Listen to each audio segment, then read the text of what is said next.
क्या आप मार्केट में नए हैं और आपको नहीं पता कि मार्केट में कैसे आगे बढ़ना चाहिए आपको? क्या आप इंडिकेटर से अनजान हैं? क्या आपको पता है कि रिलेटिव स्ट्रेंथ क्या होता है? आई होप आपको नहीं पता होगा, क्योंकि बहुत सारे लोगों को नहीं पता होता। अगर आपको नहीं पता है तो ये जो वीडियो है रिलेटिव स्ट्रेंथ को लेके है, जो कि बिगिनर सीरीज का पार्ट है। और अगर आप मार्केट में बहुत नए हैं तो ये सीरीज आपके लिए ही है, जहां पे हम आपको ये बता रहे हैं कि आगे बढ़ना है, फ्रॉम द स्क्रैच टू आगे। स्क्रैच से लेके एटलीस्ट उस लेवल तक मैं आपको लेके जाऊंगा जहां तक आपको ये पता चल जाएगा कि स्टॉक मार्केट्स में आप क्यों आए हैं, किस लिए आए हैं, क्या करना चाहिए, कैसे टेक्निकल्स करना चाहिए। इतनी वीडियोज में पक्का बनाऊंगा जिससे आपको काफी कुछ सीखने को मिलेगा। आइए स्टार्ट करते हैं।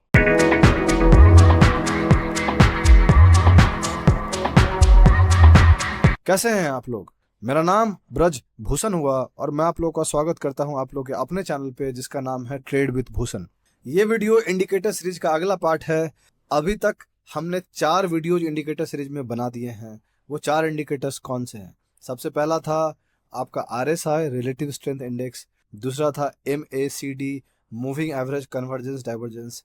तीसरा था आपका मूविंग एवरेजेस, जो बहुत लोगों का फेवरेट टॉपिक है। और चौथा जो था वो था बॉलिंजर बैंड। ये जो 5वां है वीडियो, ये है रिलेटिव स्ट्रेंथ।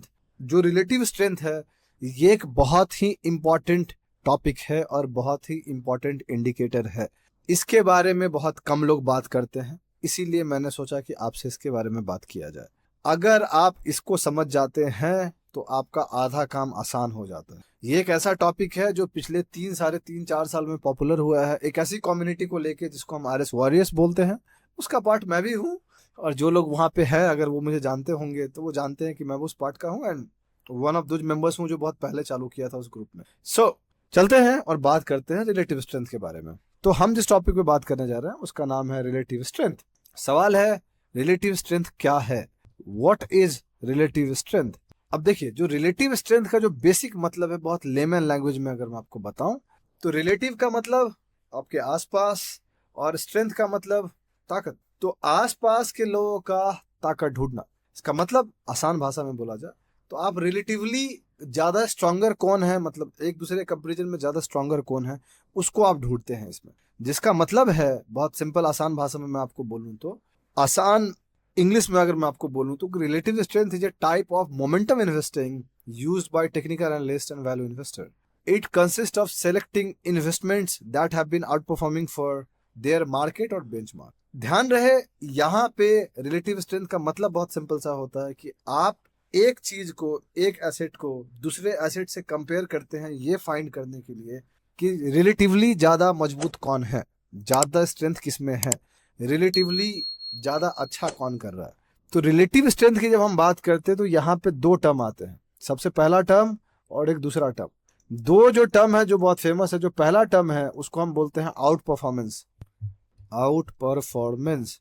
और जो दूसरा है MANC, और जो दूसरा है इसको हम बोलते हैं अंडर परफॉर्मेंस। अब सवाल है कि under performance, under perform MANCE, या आपको ये क्लियरली दिख रहा होगा अंडर परफॉर्मेंस। तो ये 2 चीज है जो हम बात करते हैं। आउट परफॉर्मेंस क्या होता है? What is out performance? Out performance का बहुत क्लियर मतलब है, आसान भाषा में समझा जाए, कि आप जिसको जिससे कंपेयर कर रहे हैं, मान लीजिए आप एक स्टॉक को निफ्टी से कंपेयर कर रहे हैं, यहाँ पे हम उसको बेंचमार्क बोलते हैं, बेंचमार्क। तो बेंचमार्क हम निफ्टी को लेते हैं। निफ्टी क्यों? वाई निफ्टी? निफ्टी इसलिए because Nifty top 50 major companies का कॉम्बिनेशन है। तो अगर आप लड़ाई में, जंगल में आपको राजा बनना और अगर आप शेर को मार दिए तो आपको नहीं लगता है कि आप बाकी जानवर को भी मार लोगे? सेम है। अगर कंपेयर करते हैं नॉर्मली तो हम बेंचमार्क इंडेक्स से कंपेयर करते हैं। तो कोई भी स्टॉक को आप अगर आप निफ्टी से कंपेयर कर रहे हैं, और ध्यान रहे मैं आपको दिखाता हूं नॉर्मली होता क्या है, कि ये रहा आपका स्टॉक और ये रहा निफ्टी। अगर आपका स्टॉक इतना ऊपर गया है और वहीं पे निफ्टी इतना ही ऊपर गया है, इसका मतलब कि आपका स्टॉक ने निफ्टी से बेहतर परफॉर्म किया। क्लियरली दिख रहा है आपको? इसको हम आउट परफॉर्मेंस बोलते हैं। तो आउट परफॉर्मेंस सिर्फ एक तरीके पे नहीं होता, आउट परफॉर्मेंस अलग अलग तरीके पे होता है। एक आउट परफॉर्मेंस ये हो गया, अगर आपका स्टॉक इतना गया है और अगर आपका निफ्टी भी इतना ही गया है, तो इसको आप मेजर आउट परफॉर्मेंस नहीं बोल सकते, इसको आप न्यूट्रल बोल लीजिए। अगर आपका स्टॉक इतना ऊपर गया है और निफ्टी आपसे ज्यादा ऊपर गया है तो ये आपका अंडर परफॉर्मेंस होगा, मतलब आपके स्टॉक ने निफ्टी के हिसाब से कम परफॉर्म किया। ठीक है, अब डाउन ट्रेंड किया जाते हैं। अगर आपका स्टॉक इतना नीचे गया है और निफ्टी इससे कम नीचे गया है तो ये भी अंडर परफॉर्मेंस है। क्यों? क्योंकि आपका स्टॉक ज्यादा निफ्टी से नीचे गया है।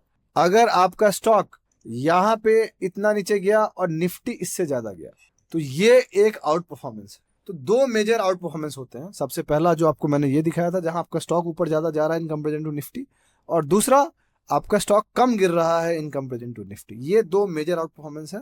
अंडर परफॉर्मेंस जब निफ्टी कंपेरिजन में आपका स्टॉक ज्यादा खराब परफॉर्म कर रहा होता है। आई होप आप ये समझ गए होंगे। इसका क्या फायदा? इसका फायदा ये है कि हम ये अज्यूम करते हैं कि अगर आपका स्टॉक जिसमें स्ट्रेंथ है, अगर वो निफ्टी कंपेरिजन में बेहतर परफॉर्म कर रहा है for a certain period of time, तो आने वाले टाइम में वो और अच्छा कर सकता है। ये एक अजम्पशन है। वो कहते हैं ना, पूत के पांव पलेट में ही दिख जाते हैं, ऐसा ही कुछ कहावत है। मतलब आप एक बच्चे को हम बहुत छोटे में ही देखते हैं कि अगर बच्चा बहुत स्मार्ट है तो हम बोलते हैं ना उसका फ्यूचर बहुत ब्राइट है, अच्छा करेगा अपने फ्यूचर में। सेम एक यहाँ पे अंदाजा है, यहाँ माना जाता है कि अगर आपका स्टॉक बेहतर स्ट्रेंथ शो कर रहा है फॉर 2-3 मंथ्स तो हम ये अज्यूम करते हैं कि वो आने वाले टाइम में भी अच्छा करेगा इन कंपेरिजन टू जिससे भी आप कंपेयर कर रहे हैं। अब कुछ लोग बोलेंगे निफ्टी ही क्यों, निफ्टी 500 क्यों नहीं? आप कर सकते हैं, मेरा कोई प्रॉब्लम नहीं है। मेरा है यहाँ पे आपको समझाना कि रिलेटिव स्ट्रेंथ होता क्या है।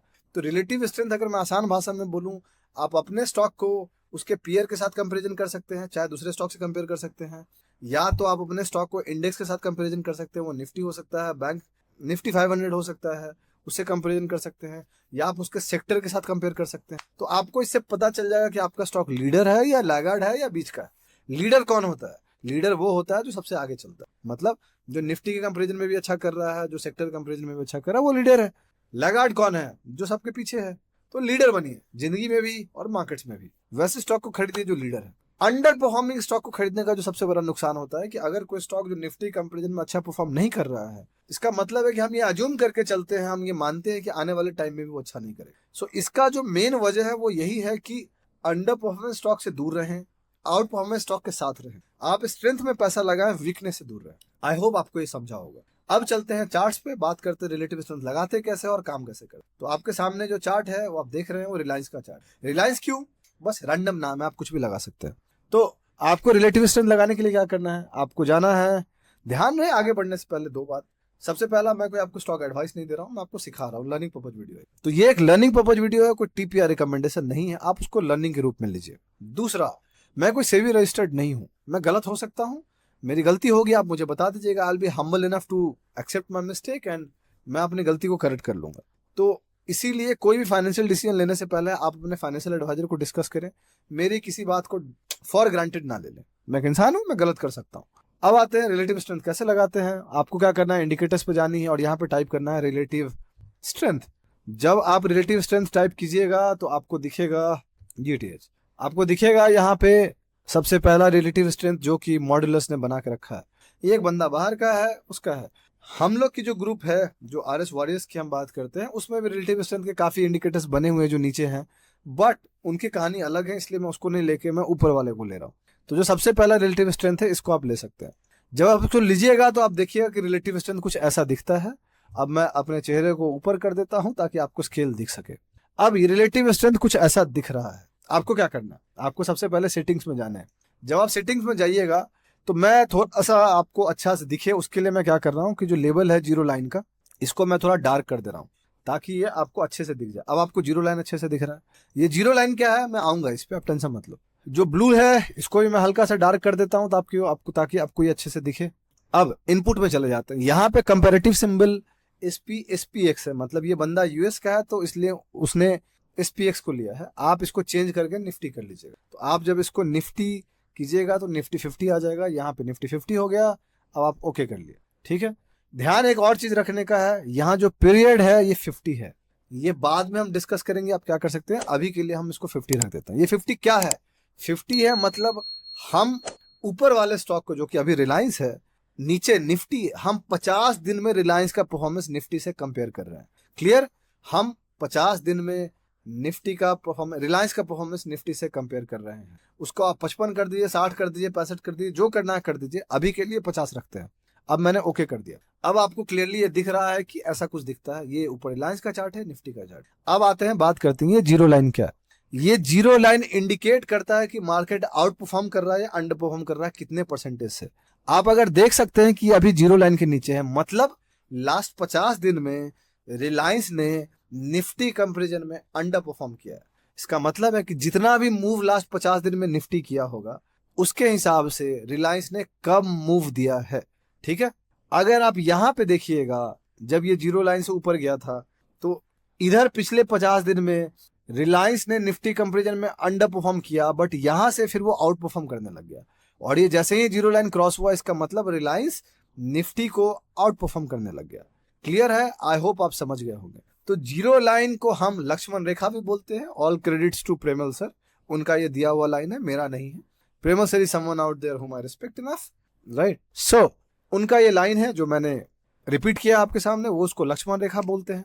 सो अगर जीरो के ऊपर वो स्टॉक है या कोई भी स्टॉक चल रहा है, इसका मतलब है कि वो स्टॉक आउट परफॉर्म कर रहा है इन कंपैरिजन टू निफ्टी।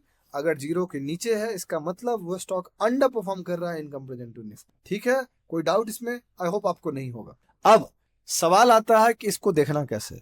देखिए, मैं आपको एक टिप देता हूं, टिप नहीं, टिप होटल्स में देते हैं, मैं आपको एक सजेशन देता हूं बहुत छोटा सा। आप वैसे कोई भी स्टॉक में पैसा ना डालें जो स्टॉक अंडर परफॉर्म कर रहा हो। जिसका मतलब आज जाके रिलायंस ना खरीदें, क्योंकि रिलायंस अंडर परफॉर्म कर रहा है। जब आउट परफॉर्म होगा अलग कहानी है। सो मेरे लिए, मैं जो भी स्टॉक मोस्ट ऑफ द खरीदता हूं, जो आप चार्ट ऑफ द वीक देखते हैं जो मैं खरीदता हूं, चांसेस आर वेरी हाई कि वो आउट परफॉर्मिंग स्टॉक्स होते हैं, वो आउट परफॉर्म कर रहे होते हैं। इसीलिए जब मैं वीडियो पे बनाता हूं, मैं उसमें बोलता हूं कि वो आउट परफॉर्मेंस कर रहा है, आउट परफॉर्म हो रहा है। जब मैं ट्विटर पे भी डालता हूं तो मैं वहां लिखता हूं एक लाइन में कि स्टॉक मेरा आउट परफॉर्म कर रहा है। तो आप वैसे स्टॉक में पैसा डालें जो स्टॉक आउट परफॉर्म कर रहा है, वैसे स्टॉक में ना रहें जो स्टॉक अंडर परफॉर्म कर रहा है, और वैसे स्टॉक को जाके ब्लाइंडली ना खरीदें। अब आरएस को खेलने का तरीका एक ये भी है कि जब कोई स्टॉक, जो भी स्टॉक आप खरीदना चाहते हैं, जो स्टॉक आप चुनते हैं, जब वो जीरो लाइन से ऊपर आता है तो आप यहाँ खरीद सकते हैं उसको। तो अगर आप यहाँ पे खरीदते तो आपको दिखता कि इस दिन रिलायंस की प्राइस थी 2558 रुपीज, और ये नीचे आया है जीरो लाइन का इस दिन। ये है, इस दिन प्राइस थी रिलायंस की 2927 रुपीज। तो आपको यहां से यहां तक 15% का मूव इजिली मिल गया। एक तरीका खेलने वाले लोग ये भी खेलते हैं। For me, I am not telling you this, मैं आपको ये नहीं कह रहा हूं कि नहीं आप इसी तरीके से खेलो। There are many ways to play with it. For me, मेरे लिए रिलेटिव स्ट्रेंथ एक स्टॉक स्कैन करने का कहानी है in comparison to entry and exits के लिए। तो मैं एंट्री और एग्जिट्स इस इंडिकेटर पे नहीं करता हूं या इस चीज पे नहीं करता। रिलेटिव स्ट्रेंथ बहुत तरीके से देखा जाता है, सिर्फ एक तरीका ये नहीं है। बट ये एक बेहतर तरीका है आपको समझने के लिए। अगर आपको मार्केट की ज्यादा समझ नहीं है, अगर आपको प्राइसेस की ज्यादा समझ नहीं है, तो आप इसको देख सकते हैं। ये इंडिकेटर बहुत क्लियरली इंडिकेट कर देगा आपको। अब देखिए, यहाँ पे आउट परफॉर्म किया रिलायंस, चालू हुआ आउट परफॉर्मेंस, यहाँ से अंडर परफॉर्म करने लग गया। आप क्लियरली देख सकते हैं कि इस दिन से, ये जो डेट है 1 जुलाई 2022, 1 जुलाई 2022 से लेके 28 नवंबर 2022 तक, आपको ये नहीं दिख रहा होगा सर, या 1 जुलाई 2022 से लेके 28 नवंबर 2022 तक रिलायंस निफ्टी को अंडर परफॉर्म कर रहा था। तो अगर आप रिलेटिव स्ट्रेंथ को फॉलो करते तो आप इतने दिन रिलायंस से वैसे भी दूर रहते और आप कोई एंट्री नहीं बनाते। अब आता है ये नंबर 50 या 100 या 200। इसके लिए मैं कभी अलग वीडियो डिटेल में बनाऊंगा, क्योंकि ये वीडियो ऑलरेडी 14-15 मिनट का हो गया है, तो मैं नहीं चाहता कि ये वीडियो बहुत लंबा हो। तो जो मैं टॉपिक पे बात करना चाहता था, अगर मेरे से पूछेगा तो इस पांचों इंडिकेटर में जो मैंने कवर किया है, इसमें सबसे इंडिकेटर इंपॉर्टेंट कौन सा है? वो है रिलेटिव स्ट्रेंथ का। अगर आप रिलेटिव स्ट्रेंथ को बहुत अच्छे से समझ गए, जान गए, यूज करना सीख गए, साइकोलॉजी उसके पीछे का समझ गए, उसके प्रोज एंड कॉन्स को समझ गए, ये कोई वो दवाई नहीं है कि 24/7 काम करेगा, हमेशा काम करेगा, नहीं। It has got its own advantage, it has got its own disadvantage. इसके अपने एडवांटेज भी है, इसके अपने डिसएडवांटेज भी है। सो जैसा आपको सही लगता है उसके हिसाब से आप कर सकते हैं। मैं कहूंगा relative strength is one of those thing जो मैं काफी यूज करता हूँ, not in terms of indicators, but yeah there are many ways in which I do that. इसके अपने स्कैनर्स भी हैं, कभी और वीडियो में हम बात करेंगे। बट इंडिकेटर्स में हम 5 टॉपिक पे बात करने वाले थे, 5 इंडिकेटर्स पे, ये 5वां इंडिकेटर है। आई होप आपको ये अच्छा लगा होगा समझ के। कुछ लोगों के लिए नया इंडिकेटर होगा, जो लोग मुझे जानते हैं पहले से, वो जानते होंगे कि मैं रिलेटिव स्ट्रेंथ यूज करता हूँ, तो उनके लिए पुराना टॉपिक होगा। आई होप आपको कुछ सीखने को मिला होगा। अगर आपको अच्छा लगा तो आप लाइक कीजिए, सब्सक्राइब कीजिए हमारे चैनल को, अपने दोस्तों के साथ शेयर कीजिए। अपने दोस्तों के ग्रुप में डालिए वीडियोस को, बिकॉज अगर आप डालिएगा तभी कोई आएगा देखने के लिए। हम एड्स रन नहीं करते दोस्त, मेरे पास इतना पैसा नहीं है। सो गरीब इंसान हो यार, दाल रोटी खाता हूँ। सो आप सपोर्ट बनाइए तभी मैं आगे बढ़ूंगा, वरना मैं आगे नहीं बढ़ूंगा। बहुत जल्दी मैं आपसे अगले वीडियो मुलाकात करूंगा, तब तक के लिए अपना ध्यान रखें। चीयर्स।